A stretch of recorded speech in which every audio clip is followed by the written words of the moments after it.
नमस्कार मित्रांनो, आज आपण सेमी इंग्लिश वर्ग 7वी चा पार्ट 1 पाहणार आहोत आणि टॉपिकचं नाव आहे the living world adaptation and classification. हा व्हिडिओ आपण सेमी क्लासच्या स्टुडंटसाठी घेत आहोत जेणेकरून त्यांना याचा फायदा होईल. आजचा आपला टॉपिक आहे the living world adaptation and classification. या टॉपिकमध्ये आपण अडॅप्टेशन म्हणजे काय आणि प्लांट्स आणि ॲनिमल्सचं क्लासिफिकेशन कसं केलं जातं याबद्दल माहिती घेणार आहोत. सर्वप्रथम आपली अर्थ जी आहे पृथ्वी, त्याच्यावर व्हरायटी ऑफ प्लांट्स आणि ॲनिमल्स आहेत आणि जी काही व्हरायटी ऑफ प्लांट्स आणि ॲनिमल्स आहेत आपल्या अर्थवर त्याला आपण बायोडायव्हर्सिटी असं म्हणतो.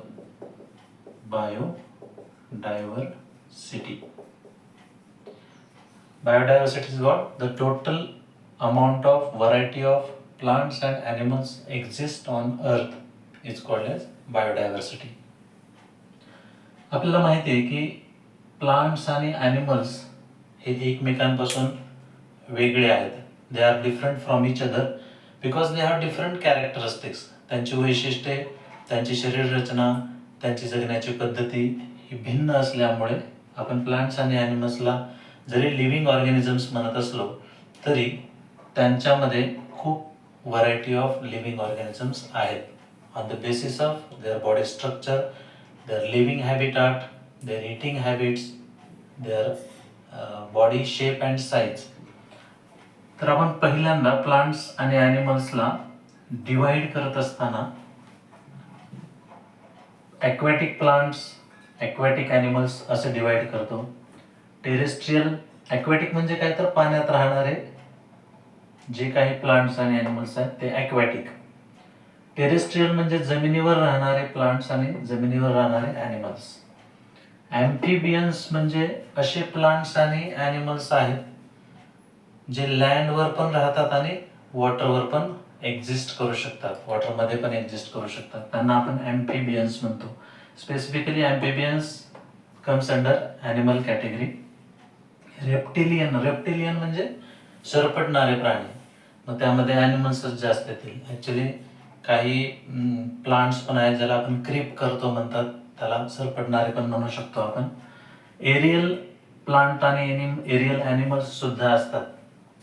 आता एरियल प्लांट्स कसे असतात तर ते प्लांट काही हवेत येत नाहीत, परंतु त्यांच्या रूट्सना सॉइलची गरज भासत नाही. ते हाईटवर पण ग्रो होऊ शकतात, म्हणून त्यांना एरियल प्लांट्स म्हणले. आणि एरियल ॲनिमल्समध्ये कोण येतात तर बर्ड्स येतात, इन्सेक्ट येतात. ओके. आता प्लांट्समध्ये पण आपल्याला वेगवेगळ्या प्रकारचे टाईप्स करता येतात. त्यामध्ये फ्लावरिंग प्लांट्स आणि नॉन फ्लावरिंग प्लांट्स आहेत पहिली category. Flowering plants are the plants which bear flower, म्हणजे असे प्लांट्स ज्यांना फुलं येतात त्यांना फ्लावरिंग प्लांट्स म्हणतात. आणि नॉन फ्लावरिंग प्लांट्स म्हणजे असे प्लांट्स ज्यांना फ्लावर्स येत नाही. नेक्स्ट आहे असे पण काही प्लांट आहेत की ज्यांच्यामध्ये सीड कोणत्या प्रकारचे आहे त्यावरून त्यांचे टाईप्स पडलेले आहेत. काही प्लांट्स मोनोकॉट असतात, काही असतात डायकॉट. आता मोनोकॉट म्हणजे काय तर यांची जी सीड असते, मोनोकॉट प्लांट्सची जी सीड असते ती दोन पार्टमध्ये एक्झॅक्टली डिवाइड होत नाही, आणि म्हणून असे सीड ज्यांचे दोन पार्ट्स होत नाहीत ते एकाच पार्टमध्ये राहतात त्यांना आपण मोनोकॉट किंवा मोनोकोटिलेडोनस प्लांट असं म्हणतो. नेक्स्ट आहे डायकॉट प्लांट. डायकॉट प्लांट्स म्हणजे असे प्लांट्स की ज्यांचे सीड्स हे इक्वली टू पार्टमध्ये डिवाइड होतात. आता मोनोकॉट प्लांटचं जर एक्झाम्पल घ्यायचं झालं तर व्हीट म्हणजे गहू आहे, राईस तांदूळ आहे, ज्वार आहे, हे मोनोकॉट आहेत. ह्या सीड्सचे दोन पार्ट अजिबात होत नाही. पण डायकॉट प्लांटमध्ये जर आपण बघितलं तर शेंगदाणा आहे, ग्राउंडनट, त्यानंतर आहे आपले पल्सेस आहेत, मग त्यात मूग आले, तुवर आला, हे सगळं ह्याचे दोन पार्ट होतात. नंतर असे काही प्लांट्स आहेत जे डेझर्टमध्ये ग्रो करतात. फेमस एक्झाम्पल कॅक्टसचं आहे, ज्याला आपण न्योडुंग असं म्हणतो. मग हे डेझर्ट प्लांटमध्ये येणारे जे काही डेझर्ट एरियामध्ये येणारे जे काही प्लांट्स आहेत ते इतर एरियामध्ये आपल्याला दिसून येत नाही. नंतर स्नोवी रिजनमध्ये, स्नोवी रिजन म्हणजे जिथे कुठे बर्फ पडतो, माउंटेनस हिली रेंजेस, अशा रिजनमध्ये येणाऱ्या प्लांट्सला आपण स्नोवी प्लांट असं म्हणतो. त्यानंतर काही प्लांट्स हे खूप स्मॉल आहेत, तर काही खूप ह्यूज आहेत, बिग साइज्ड आहेत. नेक्स्ट जर आपण ॲनिमल्सचं क्लासिफिकेशन करायला गेलो हळूहळू, तर युनिसेल्युलर ऑर्गॅनिझम आणि मल्टीसेल्युलर ऑर्गॅनिझम, म्हणजे युनिसेल्युलर ॲनिमल आणि मल्टीसेल्युलर ॲनिमल्समध्ये त्याचं आपण क्लासिफिकेशन करतो. युनिसेल्युलर ऑर्गॅनिझम म्हणजे असे ऑर्गॅनिझम जे फक्त एकाच सेलने बनलेले आहेत. The organism which are made up of only single cell are called unicellular organism. Multicellular organism हे एकापेक्षा जास्त सेल्सनी बनलेले असतात. फॉर एक्झाम्पल ह्युमन आहे, एलिफंट आहे, टायगर आहे, जे आपल्याला डोळ्याने दिसतात, बिग साइज्ड ॲनिमल, ते सगळे मल्टीसेल्युलर आहेत. They are made up of more than 2 cells.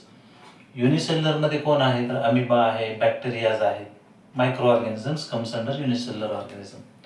पुन्हा ॲनिमल्स 2 कॅटेगरी परत त्यांच्या होतात, अशा की व्हर्टिब्रेट्स आणि इनव्हर्टिब्रेट्स. व्हर्टिब्रेट म्हणजे ज्यांना पाठीचा कणा आहे असे ॲनिमल्स, आणि ज्यांना पाठीचा कणा नाही असे animals. The organism which have spinal cord or vertebra is called as vertebrates, and the organisms which do not have vertebra is called as invertebrates. त्यानंतर इथे तुमच्या बुकमध्ये 2 प्लेसेसचे एक्झाम्पल दिले. त्यामध्ये काश्मीर, माउंटेनस एरियामध्ये येणारं काश्मीर हे प्लेस घेतलंय. दुसरं डेझर्ट एरियामध्ये येणारं राजस्थान हे स्टेट घेतले त्यांनी. म्हणजे जम्मू काश्मीर आणि राजस्थान या 2 स्टेटचा जर आपण स्टडी केला तर आपल्या लक्षात येईल की Jammu Kashmir is located in hilly mountainous area, whereas Rajasthan is located in desert part of the India. जर आपण काश्मीरचा विचार केला तर काश्मीरमध्ये पाईन, देवदार सारखे ट्रीज दिसून येतात, जे कोनिफेरस असतात, स्लोपी असतात, त्यांचे ब्रँचेस असे स्लोपी असतात, ट्रायंग्युलर शेप्ड असतात, असे खालच्या दिशेने जाणारे ब्रँचेस असतात, म्हणून त्यांना कोनिफेरस असं म्हटलेलं आहे. आणि ॲनिमलचं जर एक्झाम्पल घेतलं काश्मीरमध्ये तर स्नो लेपर्ड एक आहे, जो बर्फाळी प्रदेशात राहणारा चित्त्यासारखा प्राणी आहे, त्याला स्नो लेपर्ड असं म्हणतात, तो तिथे राहतो. राजस्थानमध्ये डेझर्ट एरिया आहे, त्यामध्ये आपण प्लांट्सचा जर विचार केला तर कॅक्टस ज्याला आपण न्यूडंग आणि अकॅशिया ज्याला आपण बाभूळ असं म्हणतो. आणि ॲनिमल्सचा जर विचार केला तर camel is the ship of desert असं म्हणून आपण ओळखतो त्याला. आता बघा, काश्मीरमध्ये जर मी ह्या कॅक्टसला, अकॅशियाला आणि कॅमेलला शिफ्ट केलं आणि कोनिफेरस, पाईन आणि देवदार तसंच स्नो लेपर्डला जर राजस्थानमध्ये शिफ्ट केलं तर ते सर्वाइव्ह करू शकतील का, जगू शकतील का? Absolutely not. का? कारण त्यांची जी बॉडी डिझाईन आहे, त्यांचं जे स्ट्रक्चर आहे, त्यांच्या ज्या हॅबिट्स आहेत, लिव्हिंग हॅबिट्स, त्या टोटली डिफरंट आहेत ह्या क्लायमेटमध्ये सूट होण्यासाठी, क्लायमेटमध्ये ग्रो करण्यासाठी. त्यांचा हॅबिटॅटच चेंज झाले. त्यांनी त्यांच्या बॉडीमध्ये असे काही चेंजेस घडवून आणलेत वर्षानुवर्षे की ते आता कुठं डेझर्टमध्ये चांगल्या प्रकारे ॲडजस्ट झाले, सूट झालेत त्या क्लायमेटमध्ये. म्हणून डेझर्टमधले लिव्हिंग ऑर्गॅनिझम्स माउंटेनमध्ये इझिली ॲडॅप्ट होणार नाहीत आणि माउंटेनमधले डेझर्टमध्ये पण येऊ शकणार नाहीत. आणि एखादा लिव्हिंग ऑर्गॅनिझम एखाद्या पर्टिक्युलर हॅबिटॅटमध्ये, हॅबिटॅट म्हणजे एक असं नैसर्गिक ठिकाण, नॅचरल प्लेस, जिथं कोणताही सजीव अगदी योग्य प्रकारे स्वतःमध्ये बदल घडवून आणून जिथं जगू शकतो, अशा परिसराला हॅबिटॅट म्हणतो आपण. आणि त्या परिसरात जगण्यासाठी स्वतःमध्ये असे काही बदल घडवून आणतात की ते लॉंगर लाईफ ड्युरेशनसाठी ते टिकून राहू शकतील. अशा प्रोसेसला आपण ॲडॅप्टेशन म्हणतो. ॲडॅप्टेशनची डेफिनेशन आहे, gradual changes occur in body parts and behaviour of organism which help them to adjust to their surrounding.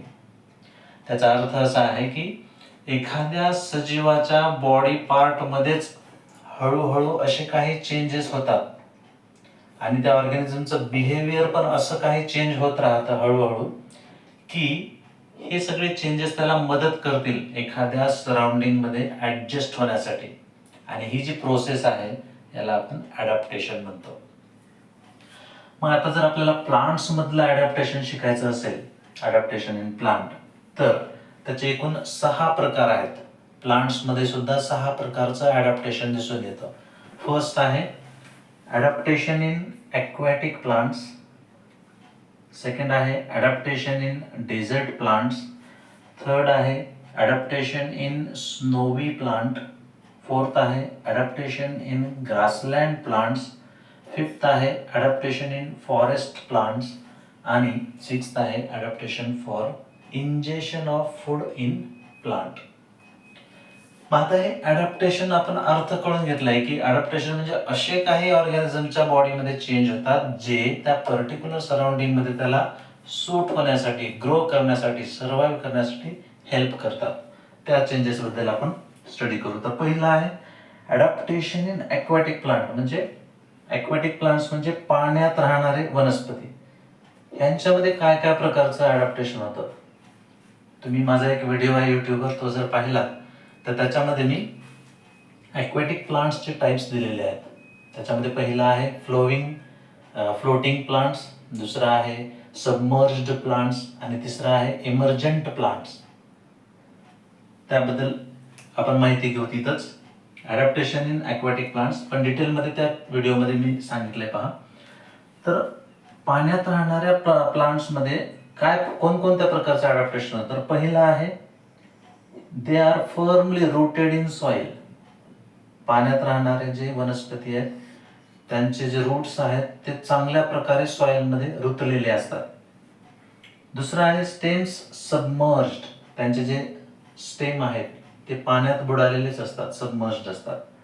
Lives and flowers float on the surface.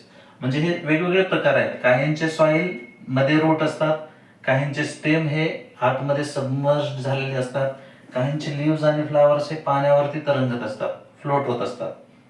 काही तर पूर्णपणे फ्लोट होत असतात. जसं वॉटर हायसिंथ नावाची एक वनस्पती आहे, ती पूर्णपणे पाण्यावरतीच राहते. लिली हे सगळे. आणि ॲक्वॅटिक प्लांट्समध्ये राहणाऱ्या प्लांट्सची बॉडी एका वॅक्सी कोटिंगनी कव्हर केलेली असते. Waxy layer. वॅक्स म्हणजे केमिकल सबस्टन्स आहे जो पाण्याला आतमध्ये प्लांट्सच्या बॉडीमध्ये एंट्री करायला अलाव करत नाही, प्रोटेक्ट करतो पाण्यापासून. मग जे काही लिव्ज आहेत ॲक्वॅटिक प्लांट्समध्ये ते थिन असतात आणि काही रिबन लाईक असतात. म्हणजे वेगवेगळ्या प्रकारच्या प्लांट्स पाण्यात राहणाऱ्याच वेगवेगळे फीचर आहेत, कोणाचं काय तर कोणाचं काय. नेक्स्ट आहे air spaces in stems and petioles to float in water. काही प्लांट्सच्या स्टेम आणि पेट्युलमध्ये एअर स्पेस असतो, एअर भरलेली असते जी त्या प्लांट्सला पाण्यावर फ्लोट करण्यास हेल्प करते. Second important type of adaptation in plant is desert plant. Adaptation in desert plant. आता याच्यामध्ये एक एक्सपेरिमेंट दिलाय सुंदर पहा. त्याच्यामध्ये कॅक्टस आणि कुठलाही लीफ असणारा प्लांट्स घ्यायचा आहे तुम्हाला आणि एका ट्रान्सपरंट पॉलिथिन बॅग्समध्ये ह्या 2 प्लांटला तुम्हाला काय करायचंय, असं बंद करून ठेवायचंय एक 24 आवर्ससाठी. आणि मग पाहायचं तुम्हाला, ऑब्झर्व करायचंय त्यांना की कॅक्टस ज्या पॉलिथिन बॅगमध्ये ठेवला आहे त्याच्यामध्ये काय ऑब्झर्वेशन दिसतं आफ्टर 24 आवर. आणि लिफी प्लांट, फॉर एक्झाम्पल जर आपण हिबिस्कस प्लांट घेतला जास्वंदीचं, त्याची ब्रँच जर ठेवली त्या पॉलिथिन बॅगमध्ये तर तुमच्या लक्षात येईल आफ्टर 24 आवर्स की ज्या पॉलिथिन बॅगमध्ये कॅक्टस ठेवला होता त्या पॉलिथिन बॅगमध्ये खूप कमी पाण्याचे ड्रॉप्स त्या पॉलिथिन बॅग्सवर जमा झाले. परंतु जे लिफी प्लांट आहे पॉलिथिन बॅगमध्ये ठेवलेलं त्याच्यामध्ये खूप जास्त पाण्याचे वॉटर ड्रॉप्स त्या इन्नर वॉलवर पॉलिथिनच्या जमा झालेले दिसले. त्याचं कारण असं आहे की cactus is the plant which is completely adapted to desert condition. आता डेझर्ट कंडिशन म्हणजे अशी कंडिशन असते की जिथं पाण्याचं दुर्भिक्ष असतं, पाणी अजिबात दिसत नाही. आणि त्यामुळं कॅक्टसला स्वतःमध्ये असे काही बदल घडवून आणावे लागले की त्याचं स्टेम हे लीफचं काम करू लागलं, त्याच्यामध्ये वॉटर फूड स्टोअर करून ठेवू लागलं आणि स्टेम मध्येच फोटोसिंथेसिस होऊ लागलं. परंतु कॅक्टसचे लीफ हे स्पाईन सारखे काटेरी दिसू लागले, जे काटे असतात कॅक्टसला ते लीव्ज आहेत, आणि जो फ्लेशी पार्ट आहे swollen part that is stem of the cactus. तर हे जे ड्रॉप्स कमी आणि जास्त दिसून आले ते एका प्रोसेसमुळे दिसून आले, आणि त्या प्रोसेसला आपण काय म्हणतो, ट्रान्सपिरेशन म्हणतो. Transpiration is the process of loss of water vapour from the body of plant. आता कॅक्टस हा डेझर्टमध्ये असल्या कारणानं त्याच्या बॉडीमध्ये खूप कमी पाणी राहणार आहे, आणि कमी पाणी असल्यामुळं तो बाहेर पाणी लॉसच करू शकणार नाही, कारण त्याचे लीव्स हे काट्याचे आहेत, आणि पाणी जनरली लॉस, जास्तीत जास्त पाणी लॉस कुठून होतं, लीफ मधून होतं. मग काट्याचे लीफ कॅक्टसमध्ये असल्यामुळं त्याच्यातून बाहेर पडण्याचं पाणीच कमी होतं, म्हणून लेस ट्रान्सपिरेशन झालं. वेरॅज लिफी प्लांटमध्ये मोर ट्रान्सपिरेशन दिसून आलं, पाणी लॉस जास्त झालं म्हणून जास्त पाणी. मग डेझर्ट प्लांटचं फीचर काय आहे, तर ते लीफलेस असतात, त्यांना पानं नसतात, किंवा त्यांच्यामध्ये स्मॉल निडल शेप्ड लीव्ज असतात, किंवा मॉडिफाईड लीफ असतात, काट्यामध्ये कन्वर्ट झालेले, मॉडिफाईड इनटू थॉर्न्स. निडल म्हणजे सुईसारखे आणि थॉर्न्स म्हणजे काटेरी पानं असतात. हे यांचं विशेष आहे. एकतर पानच नसतात, असले तर सुईसारखे असतात किंवा काट्यासारखे असतात. आणि हे दे लॉस व्हेरी लिटल वॉटर, खूप कमी पाणी ते लॉस करतात, कारण आधीच पाणी नाही आहे सॉइलमध्ये डेझर्टच्या. स्टेम कशी असते ह्या डेझर्ट प्लांटची, तर it store water as well as food inside it, आणि फूड आणि वॉटर स्टोअर केल्यामुळे ती फ्लेशी असते, अशी फुगून असते कॅक्टसची स्टेम. कॅक्टसची स्टेम ही ग्रीन असते याचा अर्थ त्याच्यात क्लोरोफिल असतो. क्लोरोफिल आहे म्हणजेच इट परफॉर्म फोटोसिंथेसिस. म्हणजे फोटोसिंथेसिस ही कॅक्टसच्या लीफमध्ये न होता कुठं होते, स्टेममध्ये होते. त्यानंतर रूट आहेत. रूट हे कॅक्टसचे खूप डीप पेनिट्रेट करतात. आता खोलात का बरं जातात, खूप जास्त खोलवर रूट्स जातात कॅक्टसचे. याचं कारण असं आहे की डेझर्ट एरियामध्ये सॉइल पार्टिकल्स, सँड पार्टिकल असतात, सॉइल नसते ते ॲक्च्युली. तर सँड असल्यामुळे जे काही पाणी तिथं पडतं किंवा अवेलेबल असतं, ग्राउंड वॉटर लेवल ही खूप खाली असते, बेडला असते त्या सॉइलच्या खूप खाली, आणि त्यामुळं त्या पाण्याच्या सर्चमध्ये हे रूट खूप खोल डीपली पेनिट्रेट करतात, आणि यांचं डेझर्ट प्लांटची जी बॉडी आहे त्याच्यावर थिक वॅक्स कोटिंग केलेलं असतं. का? To prevent the water loss और to protect from the adverse hot condition. Next आहे adaptation in snowy plant. Snowy म्हणजे स्नो म्हणजे बर्फ, आणि बर्फाळ प्रदेशात राहणाऱ्या प्लांट्समध्ये जे अडॅप्टेशन होतं त्याला आपण अडॅप्टेशन इन स्नोवी प्लांट असं म्हणतो. तर त्यांची स्ट्रक्चर कशी असते प्लांटची, तर कोनिकल असतात, कोन्स असतात असे लीव्स ब्रँचेसचे, आणि स्लोपी ब्रँचेस असतात. स्लोप असतो असं घसरून पडण्यासारखा, बर्फ पडला जरी ब्रँचेसवर तो घसरून पडेल असा. मग स्नोवी प्लांट काय करतात, it prevent snow from accumulating on the tree.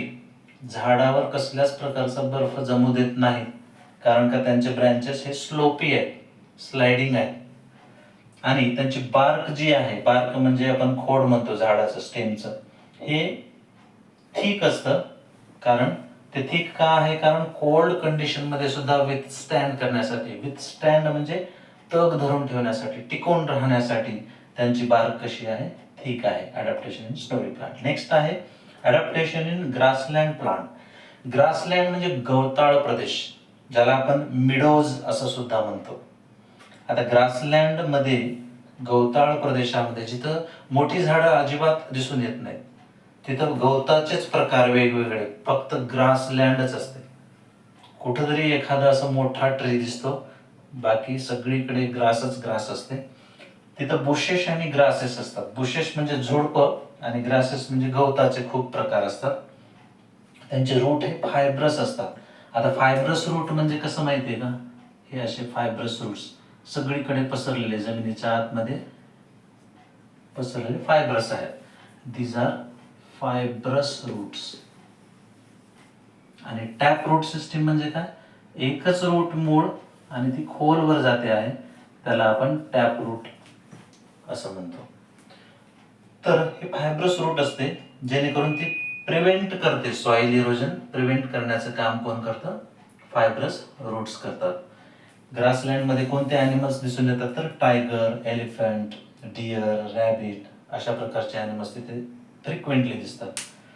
आणि वास्ट मिडो असतात. वास्ट मिडो म्हणजे खूप जास्त गवताळ प्रदेश हे हिल्ली आणि प्लेन्समध्ये आढळून येतात, हिल रिजनमध्ये आणि प्लेन लँडमध्ये एकदम. नेक्स्ट आहे adaptation in forest plants. Forest plants म्हणजे जंगली एरियामध्ये, जंगलामध्ये आढळून येणारे प्लांट्स. आता आपल्याला माहिती आहे की ग्रीक फिलॉसॉफर होते अरिस्टॉटलने जगाला प्लांट्सचे 3 टाईप्स दिले, त्यामध्ये हर्ब्स, श्रब आणि ट्री होते. मग ह्या 3 टाईप्सवरून प्लांट्समध्ये पण खूप व्हरायटी असते, हे तिथून लक्षात यायला लागलं. आता फॉरेस्टमध्ये प्लांट काय करतात की ते एकमेकांच्या खूप जवळ ग्रो करतात, अशी एकदम गर्दी करतात ग्रो करताना. आणि गर्दी करत असताना काय होतं की त्यांना सनलाईटच भेटत नाही. सनलाईट न भेटल्यामुळे ते स्पर्धा करतात एकमेकांशी हाईट वाढण्यासाठी. हा वर गेला की दुसरा वर जातो, कारण जास्तीत जास्त सरफेस एरियावर जर सनलाईट पडली तर त्यांची ग्रोथ होईल, म्हणून दे कम्पीट फॉर सनलाईट. कॉम्पिटिशन असतं त्यांचं सनलाईटसाठी. आणि जे काही ट्रीज असतात ते खूप टॉल ग्रो होतात, खूपच उंच जातात, काहीतरी 70-80 फूट इतकी उंच त्यांची उंची असते त्या झाडांची. नेक्स्ट आहे climbers and vines grow to great height with support of tree. मग जे काही ट्री तिथं टॉल ग्रो केलेले आहेत त्या ट्रीजवर ह्या क्लाइंबर्स आणि वाईन्सला पण मदत होते, त्यांच्या मदतीने वरती क्लाइंब करत करत वर जाणे. सनलाईट पण मिळते त्यांना, फोटोसिंथेसिस पण होतं आणि काही न्यूट्रिएंट्स सुद्धा त्यांना घ्यायला मदत होते. नेक्स्ट आहे climbers grow spring like tendril on their stem. Spring सारखे टेंड्रिल सुद्धा ग्रो होतात काही क्लाइंबर्सच्या स्टेमवर. हे फीचर आहे adaptation in forest plants. Next आहे adaptation for injection of food in plants. आता काही प्लांट्सला काय असतं की एखाद्या सॉइलमध्ये जर न्यूट्रिएंट्सच नसले तर ती प्लांट कशी ग्रो होईल? तिला आपण वॉटरिंग करतोय, सनलाईट मिळते, परंतु सॉइलमध्ये जर न्यूट्रिएंट्स नसतील तर ती प्लांट व्यवस्थित ग्रो करू शकणार नाही. म्हणून अशा प्लांटमध्ये नायट्रोजन, फॉस्फरस आणि पोटॅशियमची कमतरता असते. त्यामुळे ते स्वतःमध्ये असे काही बदल घडवून आणतात की त्यांना फूड इंजेक्शनसाठी काही आवश्यक बदल करावेच लागतात. जसं बरेच plants, most of the plant on earth are autotrophic in nature. Autotrophic in nature म्हणजे स्वतःचं अन्न स्वतः तयार करणारे आहेत, ऑटोट्रोपिक प्लांट्स आहेत. पण त्याच्यामध्ये जर आपण डॉडर आणि फंगीचा विचार केला, तसेच इन्सेक्टिव्हरस प्लांट्सचा जर विचार केला, तर हे तिघं त्या ऑटोट्रोपिक पासून डिफरंट आहेत. ते स्वतःचं अन्न स्वतः तयार करू शकत नाही. कसं काय? तर डॉडरलाच आपण कस्कुटा म्हणतो. हे पॅरासिटिक आहे. येल्लो धागे धागे दोऱ्या दोऱ्यासारखे प्लांट्स एका दुसऱ्या प्लांटवर जेव्हा ग्रो होतात, वायर लाईक स्टेम असते त्यांची, त्यांना लीफ नसतं, लीफलेस असतात आणि फोटोसिंथेसिस होत नाही. बघा, डॉडर प्लांट बद्दल बोलतोय कस्कुटा. हे पॅरासिटिक असतात, येल्लो असतात कलरने, वायर लाईक स्टेम असते, लीफ नसते, नो फोटोसिंथेसिस ऑकर, आणि हॉस्टोरिकल म्हणजे सकिंग रूट्स असतात त्यांच्या बॉडीवर फॉर ॲब्सॉर्प्शन ऑफ न्यूट्रिएंट्स.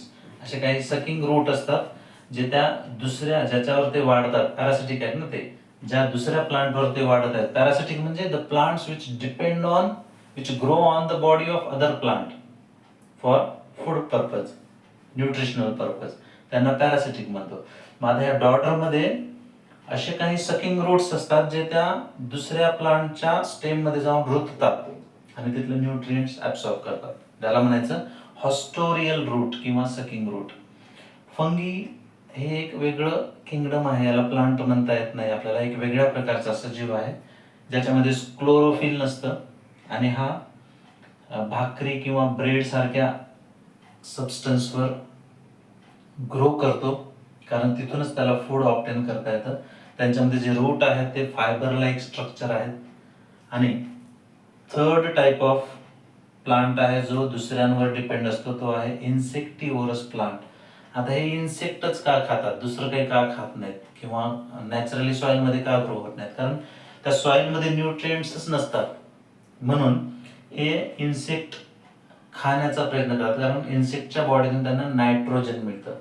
ज्या सॉईलमध्ये नायट्रोजनची कमतरता आहे अशाच सॉईलमध्ये इन्सेक्टिव्हरस प्लांट्स ग्रो होतात आणि त्याचे एक्झाम्पल आहेत ड्रोसेरा, ज्याला आपण सन डिओ म्हणतो, व्हीनस फ्लायट्रॅप आणि पीचर, असे 3 इन्सेक्टिव्हरस प्लांट्सचे एक्झाम्पल आहेत. तर तुम्हाला हा व्हिडिओ कसा वाटला ते मला लाईक करा, शेअर करा आणि सबस्क्राईब करा. थँक्यू.